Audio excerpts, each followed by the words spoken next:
আগামী 31 জানুয়ারির মধ্যে নবম পে স্কেল সর্বাত্মকভাবে বাস্তবায়ন করবেন।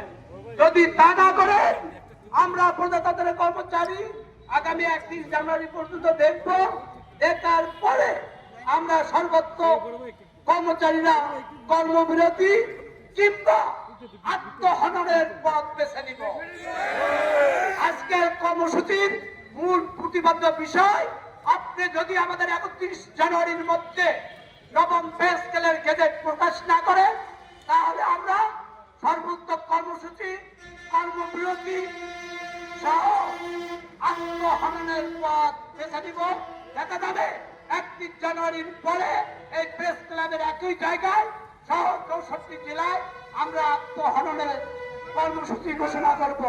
সম্মানিত নেতৃবৃন্দ, আপনারা ইতিপূর্বে দেখেছেন আমাদের বিডিআর জওয়ান এবং প্রাথমিক শিক্ষার এক সহকারী শিক্ষক তাদের বেতনের অর্থ দিয়ে পরিবারের খরচ বহন করতে না পারায় তারা আত্মহননের পথ বেছে নিয়েছেন। 2 জন পুলিশ সদস্য তারাও একইভাবে আত্মহননের পথ বেছে নিয়েছে।